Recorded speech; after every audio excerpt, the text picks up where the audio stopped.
Welcome to the HMO Success Podcast. I'm your host, Wendy Whitaker-Large, and I'm here to help you create a profitable HMO portfolio. Whether you're a brand new investor or you've been at it for a number of years, my podcast is here to help you make the most from your business, whether that is starting up, scaling, or systemizing. Please hit the subscribe button to make sure you never miss an episode. And if you've got an awe-inspiring project, an inspirational investing story, or a unique approach to HMOs, I'd love to hear from you. Hello and welcome to the HMO Success Podcast. I'm your host, Wendy Whitaker-Large. In today's episode, I'm absolutely delighted to have a very special guest. I've known this particular individual for a number of years now. In fact, she's been one of my inspirations in developing my own property portfolio and also doing a mentoring program. Her name is Susannah Cole, and I'm sure that you would have heard of Susannah because she's extremely well known in property circles. She's the entrepreneur and founder of the Good Property Company. In fact, she's more than just the founder of the Good Property Company. She really is an entrepreneur. She's got business cut through her like a stick of rock.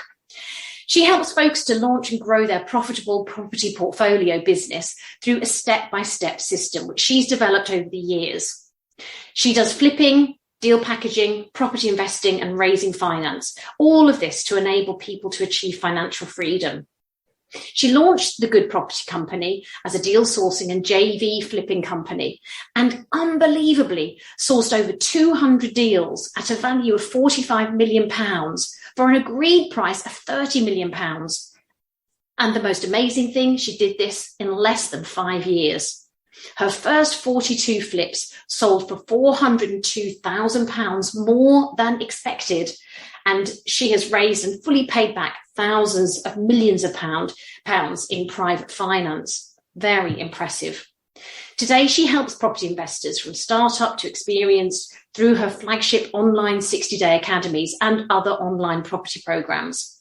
She lives now both in Barcelona, near the Mediterranean, and Bristol, where her substantial property portfolio is based, and she enjoys traveling this wonderful world we live in. So, Susannah Cole, very big welcome to you to the Ultimate HMO Success System podcast. It is so nice to be here. We have known each other quite a long time, and I'm very, very excited to have a good chat with you today. And you're looking fabulous. So you too. It's gorgeous to be here. Gorgeous to be here. Thank you for having me. Well, you're very, very welcome, Susannah. It's been a delight. When you said yes, I was very, very delighted to know that you'd be coming on. One of my first questions to you was, how did you get started in property?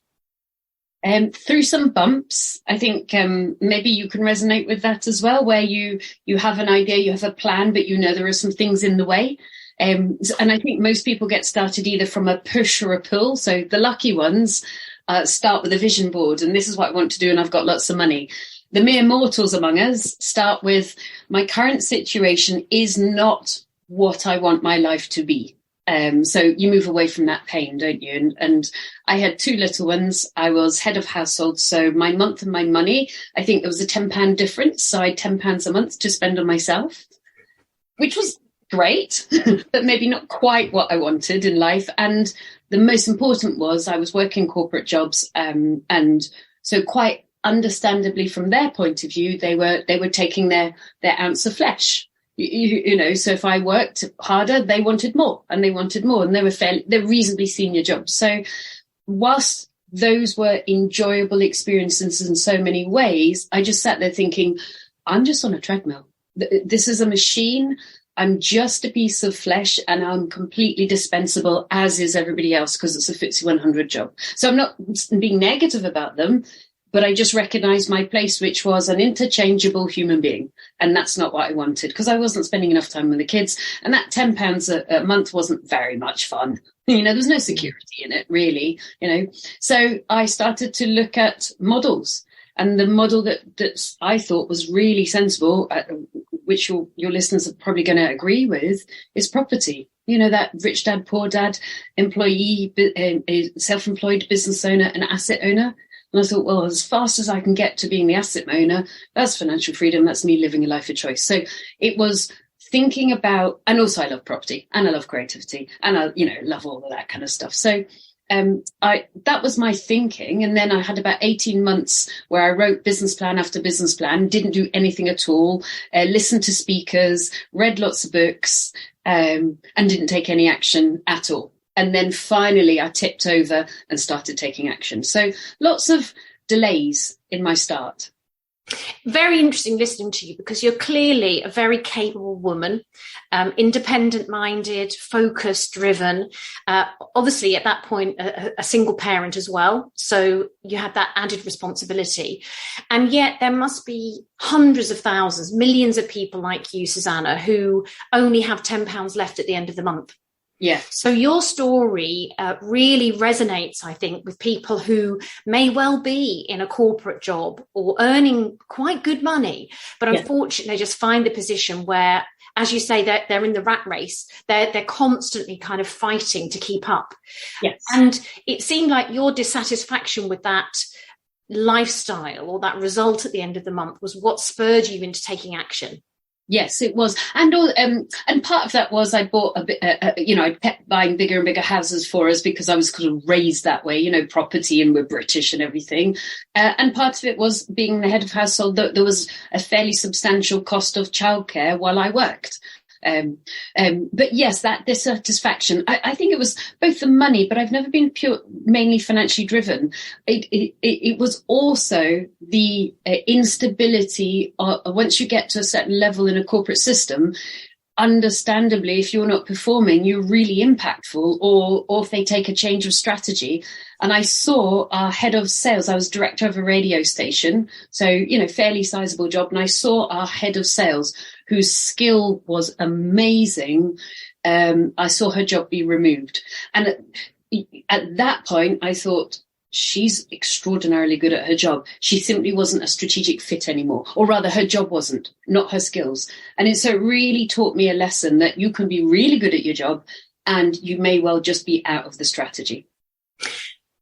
At that point, when you had that realization that, it wasn't just about the money, but that would be a very nice icing on the cake. It was also perhaps about family security, about legacy, about developing an income stream that didn't perhaps rely on you swapping your time for money. Yeah. What did you do first? You mentioned reading and studying. Yeah. Once that period of initial examination was over and you kind of had made the decision, what was your next step? It was twofold, really. So I delayed. I don't want to underestimate that. I delayed.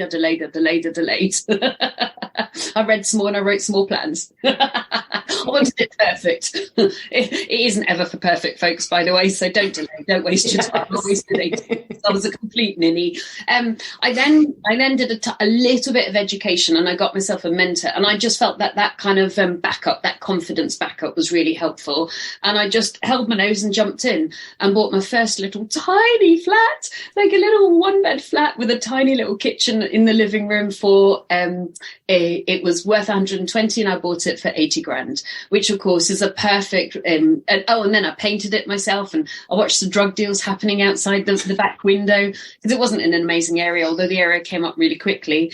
And I was terrified buying that flat. And then within 30 seconds, because it only took 30 seconds once I got the keys from the estate agent to see my entire empire, I was like, oh, let's do this again. So once I'd understood the principle of buying discounted, refinancing, renting out and going again, I thought, well, this is a rinse and repeat strategy. So terrified, 30 seconds. Oh, seen the whole empire. No, I can do this again. And then it was, right, we're going. So that just tipped me into action, and I went for it.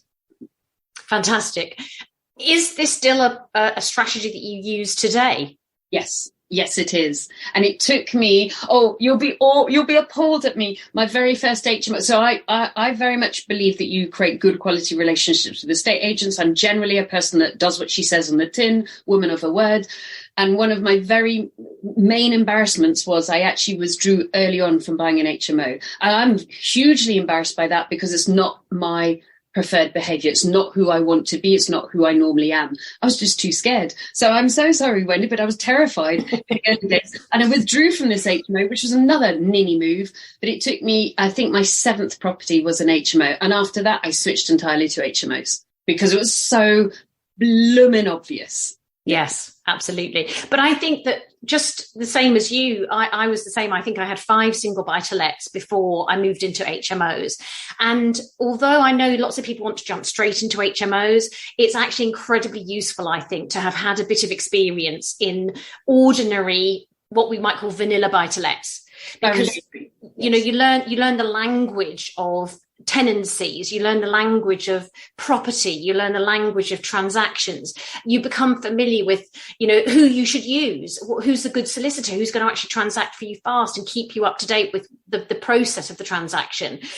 You get to know a better mortgage broker. They might not be yet a commercial mortgage broker, but somebody who may well be also into commercial mortgages and be able to offer them, but also is a good communicator and gives you the best deals. So actually those early projects, those early properties, probably the same as yours. I've still got, I think we might have sold one because again, we realized it wasn't actually as good a deal in reality as we looked at on paper, but all the other properties I've kept because they just work. And like you say, once you've got infinite returns from a property, why on earth would you sell? That's right. And it does. And it also teaches you to move from an emotional relationship with your tenants to a quality professional relationship with your tenants. You know, early days, I had one young girl whose partner was quite violent and we're installing alarms and police and and I got very concerned about her.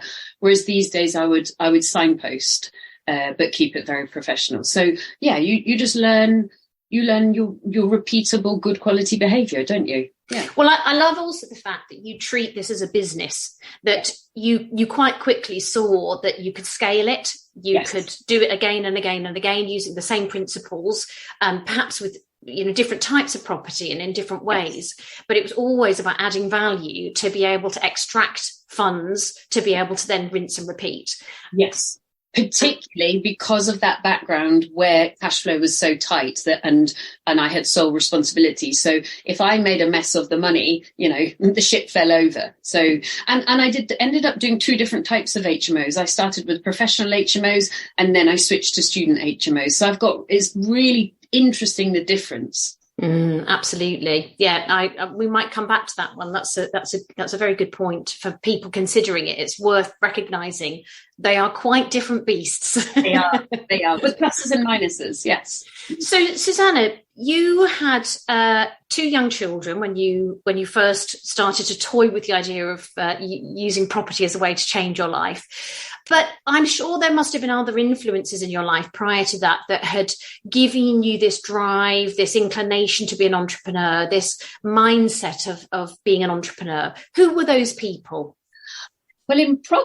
Well, in property, they were the people that I met early on in my journey. And in business, they were the people that had helped shape me at the very beginning. Because years and years ago, as a very young woman, I had a fair trade business, and Prince's Trust came in, and they gave me, you know, bank managers who were my sort of advisors and accountants that helped me, and they gave me a mentor who was the chief exec of a shop that had 70 outlets, whereas I ended up growing mine to 5. So that was my first dip in the toe of I'm a kitchen table entrepreneur scrabbling, and you're showing me some formal processes. And I'm enormously grateful to the Prince's Trust. And I got a £40 a week grant. Oh, how cute is that? That shows how old I am as well. Interestingly, in property, my inspiration was actually the people that had written books, occasionally the people at the front of the room. But my real inspiration to allow me to feel I could do it were the people I met in the room, particularly happened to be four men, but it would have been wonderful had it been 4 women. So David Bartlett, who still runs a fantastic property business today, I think you probably know him, lovely guy from Wales. Nigel, who's a private landlord, but very, very good quality guy, really great systems. Lee Dunning, who's in Wales as well, and is now running property and brewery, and a very dear friend of mine. I mean, I count all these guys friends now. Anthony Davis, who was one of my in fact, he invested in my very first HMO. He lent me the money. which was very kind of him because I didn't have any and I paid him back. And what was really good about these guys is they were ahead of me on the ladder, but I could see where they were. So they were multiple rungs ahead of me, but they were real and it was tangible. So rather than kind of big picture inspiration, they were almost, and I don't mean small picture, but they were small picture inspiration for, wow, if a living, breathing human being can do it, then maybe so can I. So I found those guys more inspirational, and we met up once a month individually to keep each other accountable, which was incredibly kind of them because I had no property and they had loads. Yes, but they must have seen something in you. They must have seen the germ of a woman who was going to grow something. Or maybe they're just like, oh, I can't get rid of her. Yes. And they still haven't been able to get rid of me now, 15 years later. I count them all as friends. Yeah.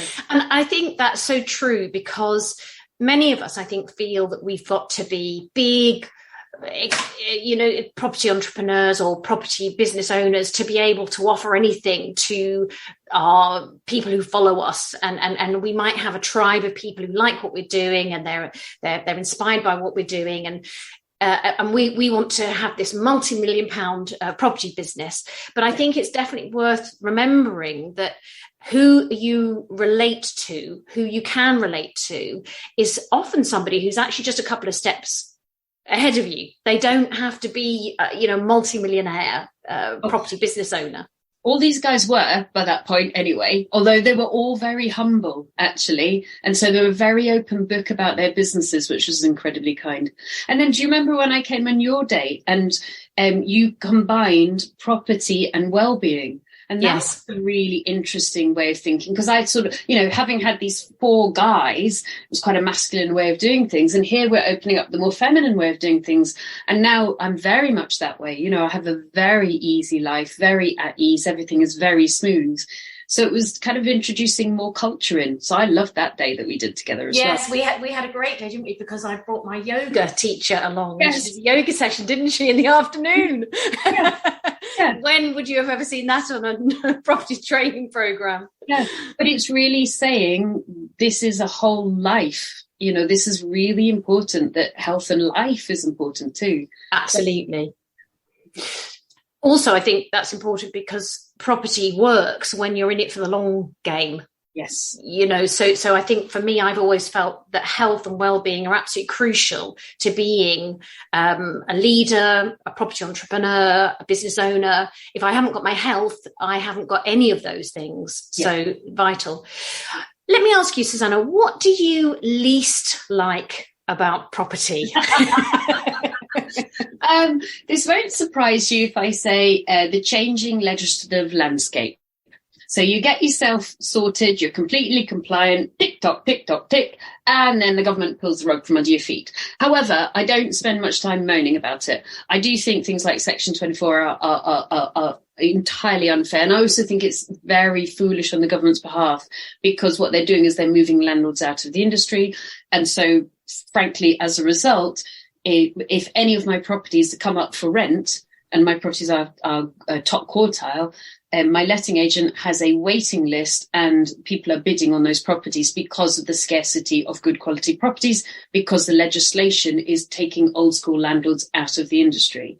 So ironically, the taxation issue, for example, Section 24, or the HMO issue with the valuation office, actually can provide some side benefits to people that stay in the industry.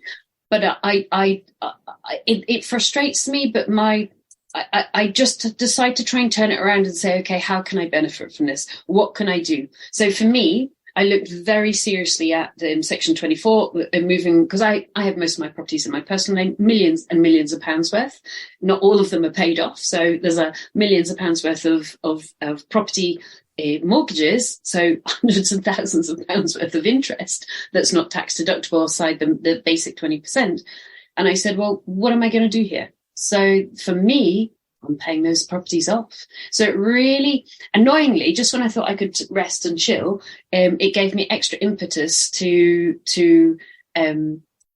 maintain a structure that is the best structure for me, but in a way that I'm not paying what I would strongly consider a very unfair tax. I think that's an excellent point, that creativity as an entrepreneur is vital in this ever-changing landscape. Yes. And that's a very positive way to approach it.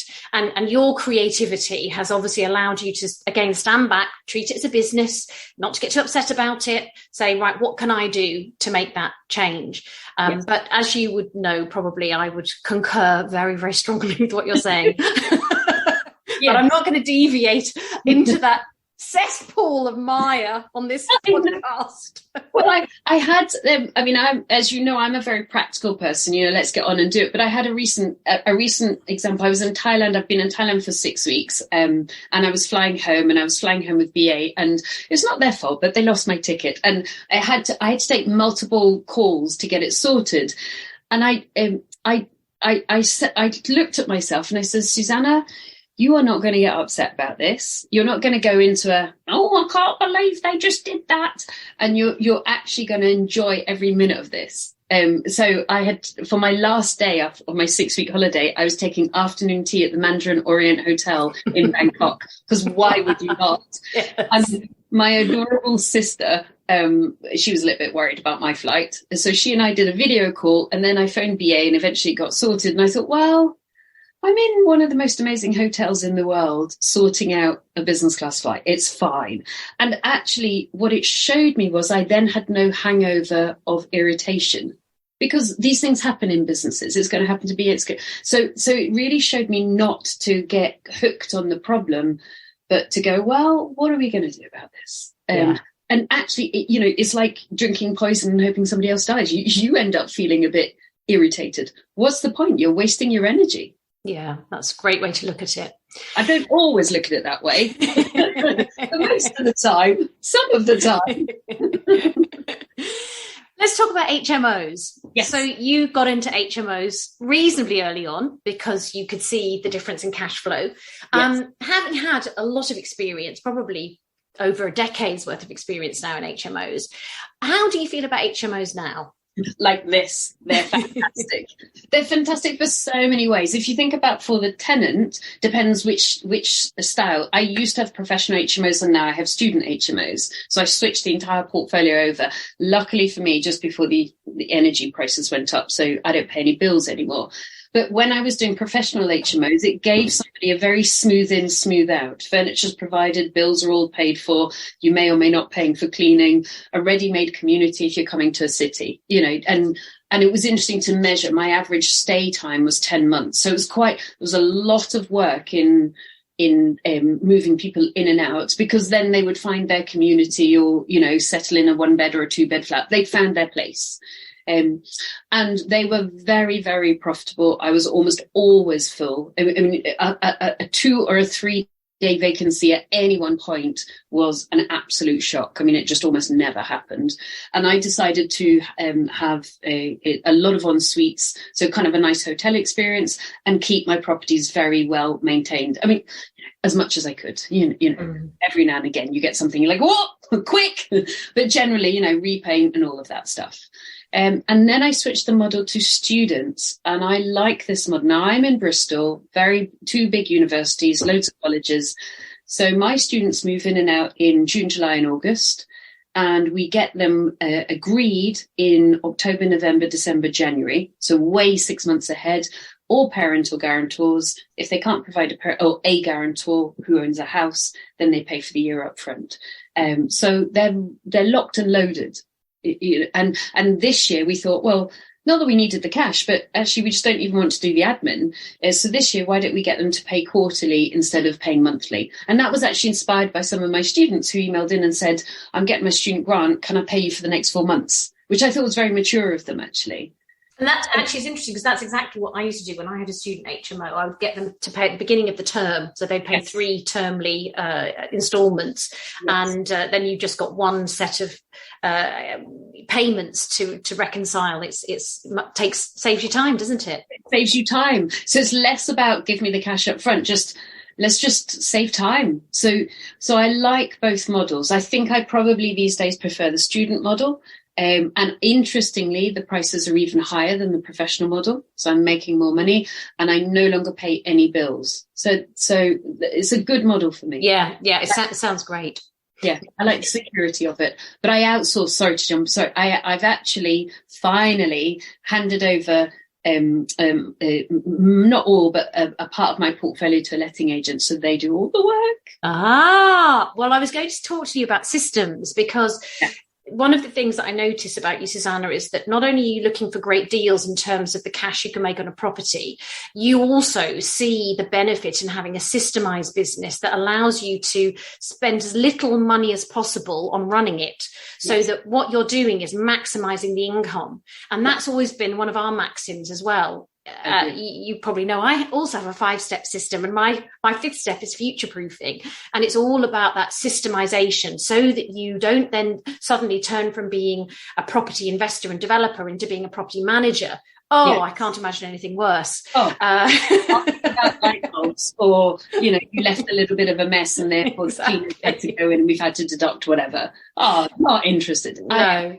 And automation, do you put in quite a bit of automation? We do. We have systems that talk to each other and automate things, so that at literally the flick of a switch, you can get a report on something, you can find out what's happening in a certain property. Incredibly helpful. And it seems that that's been something that, again, has been perhaps something that innately you brought to your business, but you've grown and developed a great deal of, haven't you? Yes, but very much aided by third-party applications, and also by some of my students who were like Matt Elder used to say things to me on when I had the mentoring program, say, well, I reckon you're spending about 140 grand a year on salaries that I spend 1.4 thousand pounds on a year. And there's nothing like a button to be pressed to think, well, maybe I should look at this. Yes. For example, I used to have 2.5 people that ran my lettings. I don't have any, but I mean, to be fair, now I've handed over to a letting agent, so that's not quite fair to say. But in the transition, it took us 2 months to do the automation, and about 80% of the work that was previously done manually, and of course with variable results, because we're human beings, we do mistakes, we're great and we're terrible at the same time, was done automatically through automation. So I'm a huge convert, a little bit slow, I would say, compared to other industries, but I'm a huge convert of it, put in as much automation as possible. So it probably saved me, even just on the letting side, like a good kind of 75 grand in salaries. Amazing. Yeah. Isn't that incredible? Yes. Fantastic. I think that's incredibly valuable to share that, because I do think also some people are a little bit slow to pick up on some of the tools, and it does take a bit of time to analyze the different tools and the different systems and say, well, which one's actually going to suit me and work for me? Some are a bit heavy. I think some of them are heavy to manage and take a lot of time to learn. And I think if you haven't got a very big portfolio, then why invest in something that's going to be expensive and also clunky? There are lots of tools out there that are equally good, which are much easier to learn and manage. And I agree, it gives you automation, until you might decide to use a third party, which is another option as well. Interestingly, I still actually, I there are properties that are still under management, but they'll pretty much happen automatically. But I still will keep that system, because it's still very good at allowing me to manage the letting agent. And one tip that worked for me was, because of course you change psychology, I was a bootstrapper the whole way through, because even though I was worth I was worth millions technically, you're investing in property, so the cash flow is really lean a lot of the time. So you're never, I never really took on board the mentality of I'm going to invest a huge amount in something that's not a bricks and mortar asset, because the cash flow was always so tight as you're building. But I actually invested in paying them to do a lot of the installation of the tech for me. Best thing ever did. And I like a tech program that has like once a month catch up. I like that, so that basically I can go, can I just check that this 52-year-old has got this right? And they're there at 23 going, yes, no. And you go, thank you very much. That was so worth the 45 minutes we spent together. Yeah. Exactly. I'm now going to book my next flight to Thailand. Exactly. Thank you. Yes. And in fact, I use HMO Online, and Ella, she emailed me going, where are you, Suze? I'm missing our call. Because not that I booked one, but I was away in Thailand, so I didn't do one that month. Yes. Brilliant. So, yes, I thoroughly think that investing in tech is a long-term investment that I didn't do early enough. Yeah. Okay. Well, that's a lesson, and I'm sure there's plenty of other lessons that we'll cover. Okay. Tell us about your best property deal. Make us feel sick to the back teeth. Well, let me tell you about if I could tell you about my best property model, which I hate to tell you, but I did multiple times. It's a 5-bed, 5-bathroom HMO. And give or take, I've just rinsed and repeated on this model. So what I tend to have is I either have 5-bed, 5 bathrooms where one bathroom is the main bathroom. So one of the 5 bedrooms doesn't have an ensuite, or I have 5 bedrooms, 6 bathrooms. So you have a shared bathroom plus everybody has en suites. But typically I have 5 beds, 5 bathrooms. And I just cookie cutted and did this again and again. So lovely, good old roomy bayfront window Victorian house in within 1.9 miles of the city centre, actually in a very desirable part. Bought for £203,000, 41 grand refurb. At the time, I knew it was worth 330 done up, and now it's probably 525 to 550 easily, maybe even topping 575. And I didn't buy it with any of my own money. I bought it with an investor that lent me 100% of the purchase price, and a second investor lent me 100% of the renovation cost. So when you do 75% of 303,000, you pretty much pull out mine, except for the fees, all of the renovation and all of the purchase. So the first year, if you like, babysits the interest for those 2 investors, then it's yours for the rest of your life. So you babysit it for 1 year maximum. Yes. And I just did that again and again. Susannah, I think you're reading my mail. Why? You got one?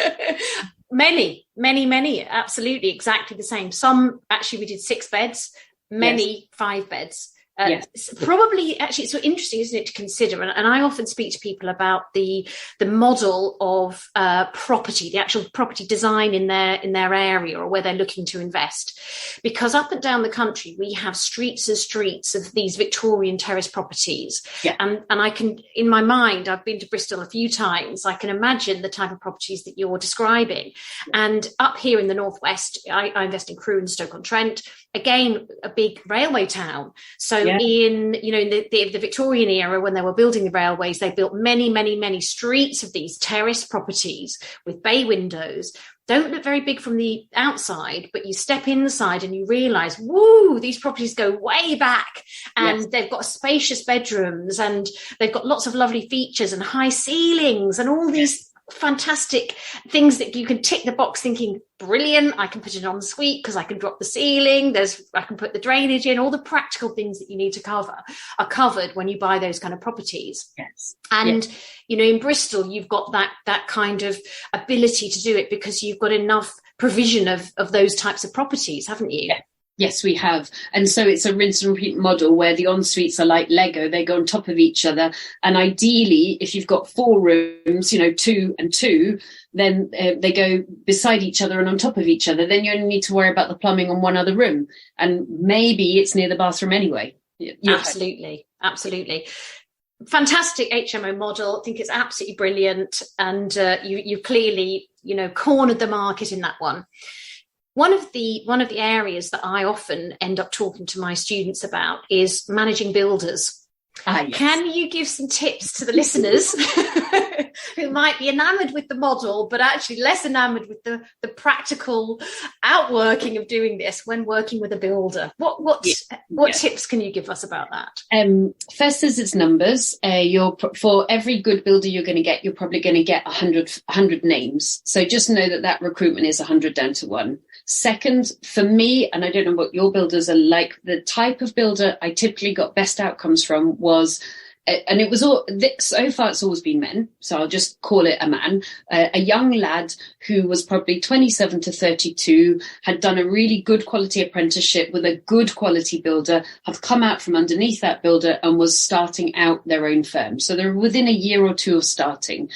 So they wanted to buy business because they could not keep quality trades in their company or as self-employed, but direct contractors for them if they couldn't feed them work. So what you're doing effectively is you're kind of giving them the spine of their business, and their fat of their business is going to be somebody else putting in a 50 grand kitchen, whereas you're putting in a very cheap, or not cheap, but, an inexpensive one. So you have a life cycle with those guys, because in 5 years' time, quite correctly, they should turn around to you and say, thank you very much. You helped me grow my business, but in all honesty, your work isn't very profitable for me. It just keeps my men employed. And now I've got a waiting list of 6 months. So goodbye. So know that there's always a life cycle. You will have an end date with every builder. Not that you're looking for it, but it's just a natural progression because you've caught them early. Then to always turn up on building regs. You would never, ever, ever, ever hand over building regs to a builder, no matter what they tell you, because they don't tend to like to work with building regs people. So just make sure you always turn up at the building regs meeting so you understand what's next. Have a contract, have a payment schedule, use the minor works JCB contract, in my opinion, and then have a snagging list. But pay them fast. Pay them the minute they're due. Don't delay. Brilliant. And never hand over final payment until you've got all your certificates. I have had from less good quality builders. I do remember a particular chap. He did have cauliflower ears because he'd done a lot of boxing, so he was a lump.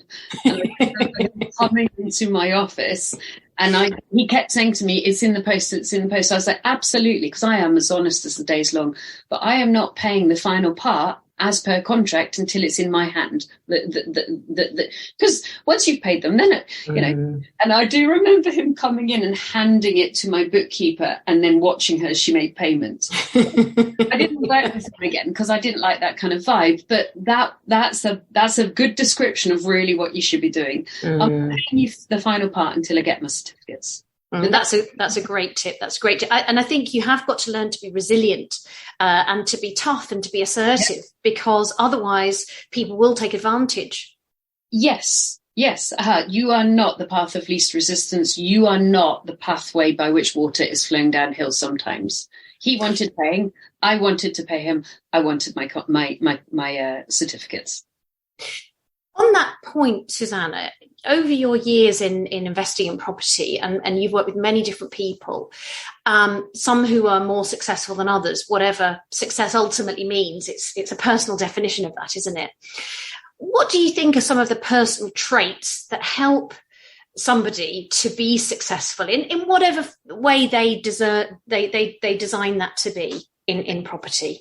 The first is grit. Getting up after a knock. And that actually wasn't defined by me. There's a really interesting writer and academic called Angela Duckworth. She wrote a book called Grit. She's got, if people want to measure their grit, she's actually got the grit test. If you look up Angela Duckworth, it's the grit test. And if they want to measure grit against me, I'm 4.8 out of 5. Oh no, there's a challenge. Go on. Are you higher or lower than 4.8 out of 5? And don't wangle the test. Do it honestly. But years and years ago, I did an MBA at night school because, again, head of household, I wanted to improve things for my family. And so I went on a Tuesday and Thursday to Strathclyde Business School to do my MBA.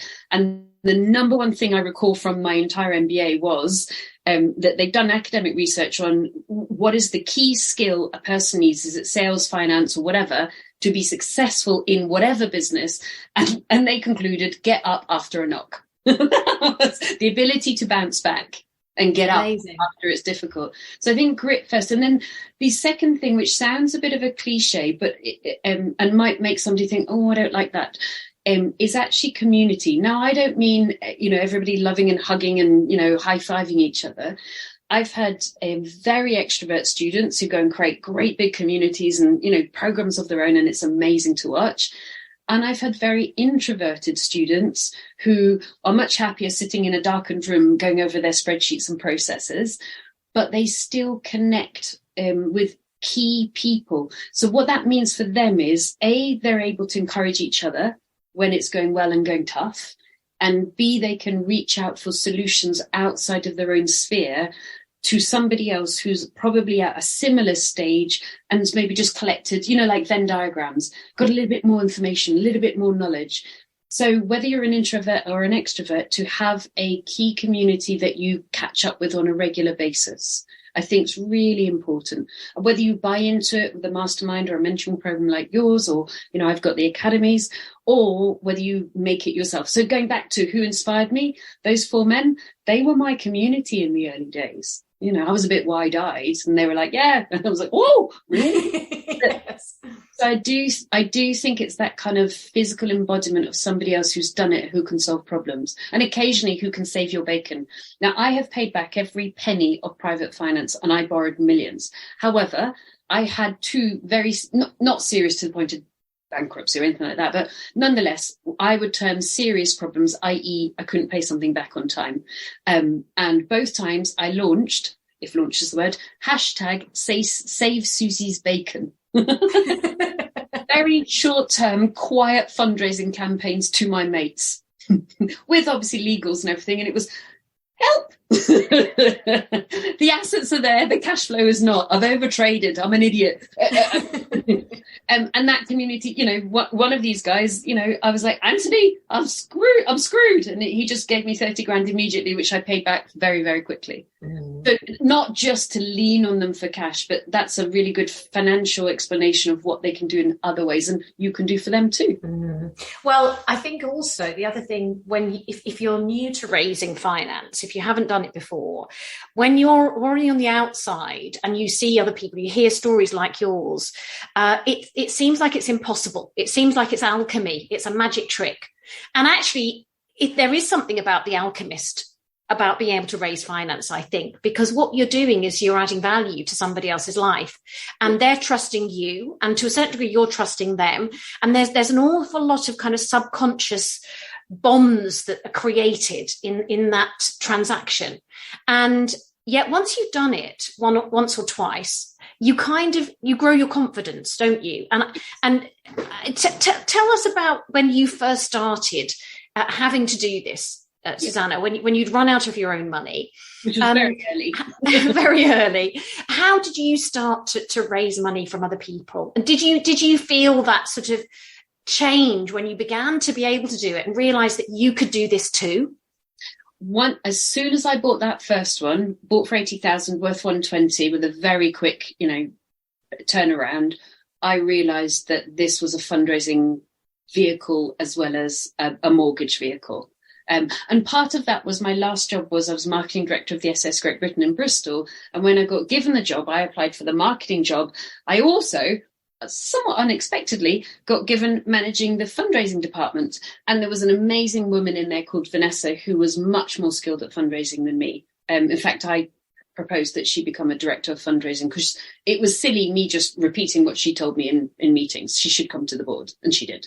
And so I actually learnt the skills from a different industry, from somebody who was just superb in that industry. So I had the basic principle of you make a case, you ask for the money, it's a numbers game, and you monitor and measure, but it's also a personal relationship.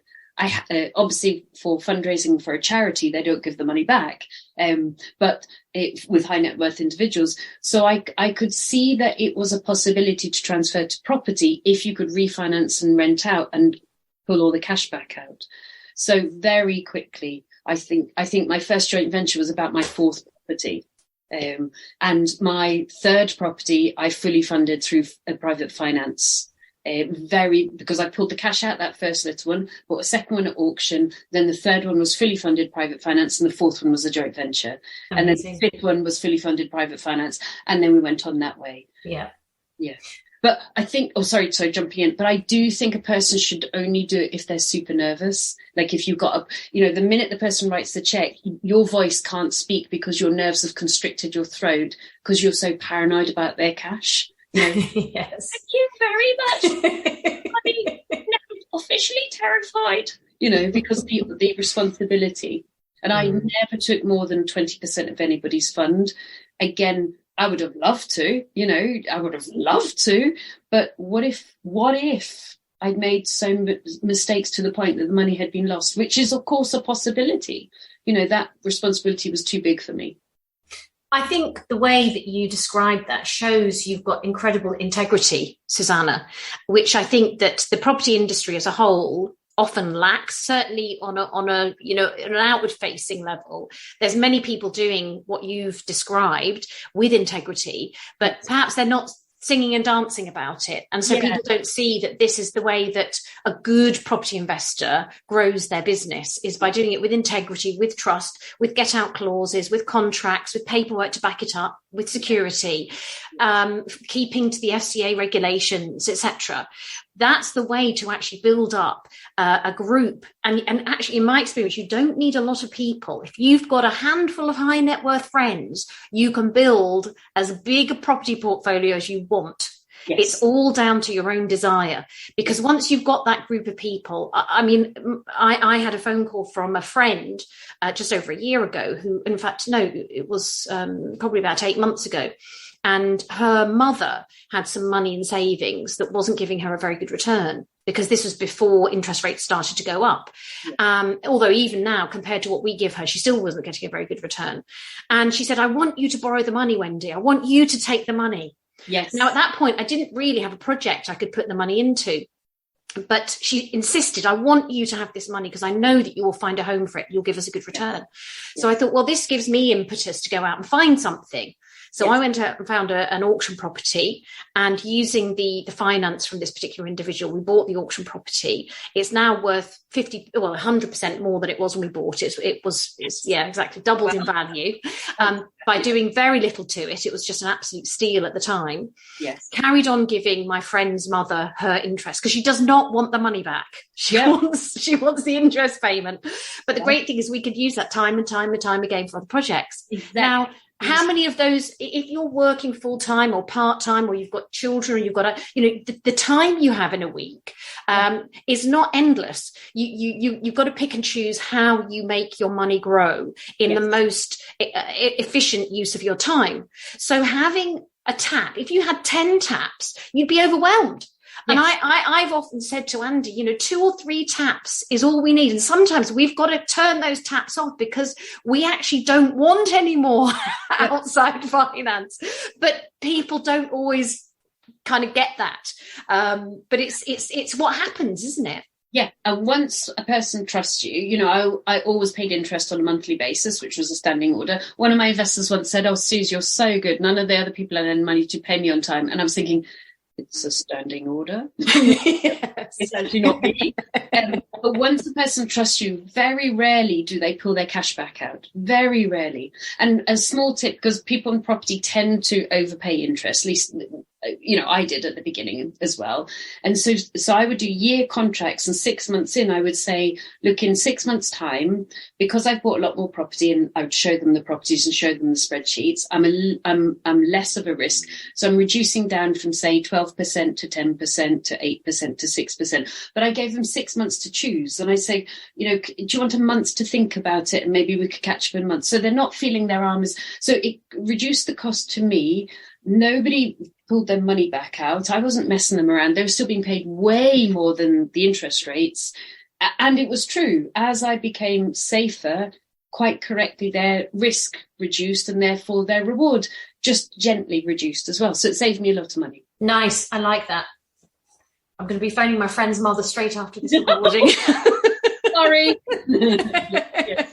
No, great tip. Thank you, Susannah. Let's talk about the future for you. Yes. You're in a lovely place right now. I can tell that. You're shining. You're looking absolutely glowing.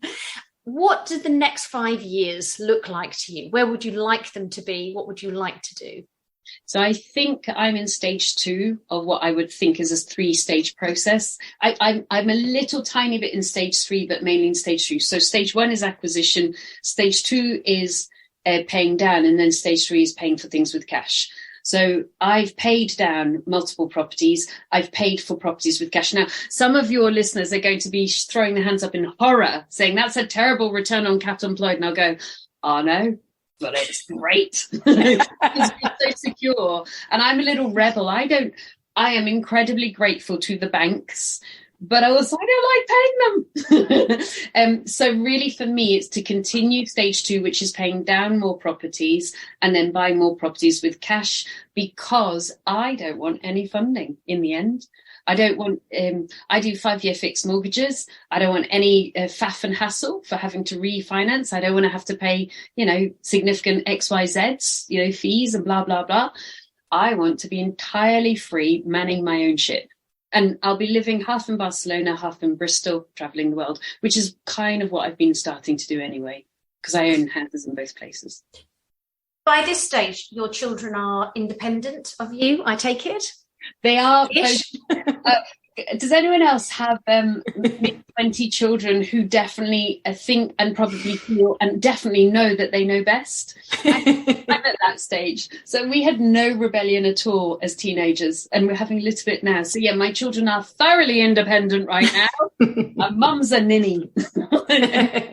Breathe and say, I kind of remember being like that. So yes, right now they're forging their own routes. My son wants to go into property. My daughter's in online work. And so I did have a boomerang where one came back because things hadn't worked out particularly.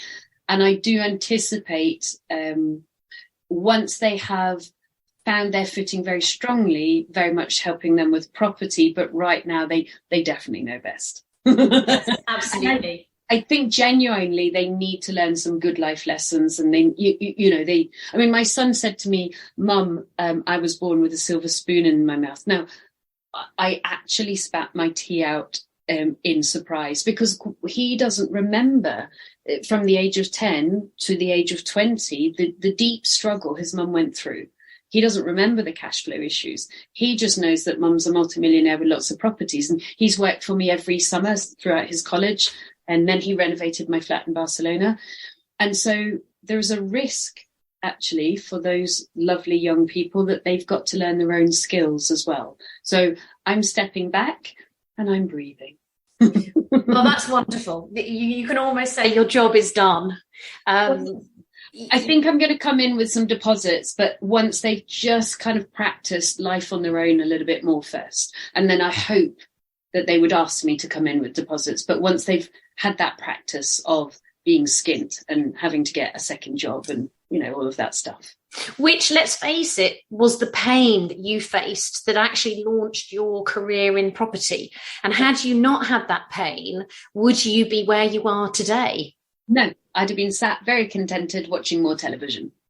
So to a certain degree, I think there is always this risk, isn't there, that when we've made money as parents, we tend to want to cascade that to our children. But actually, often I'm in my own mind wondering, is that the best thing for them? And in fact, we have only done a little bit of it to help them, because my 2 eldest boys have got property of their own, and my 3rd son wants to invest in property. And to be fair, we will probably gift him a small deposit to enable him to get started. But I very much believe that they should stand on their own 2 feet, because it's not so much actually about the money. It's more about the drive to make it happen. And as you've mentioned today, those personal skills of resilience and grit, which are so vital for them to develop. And if I am always stepping in and helping them, how are they going to develop that grit?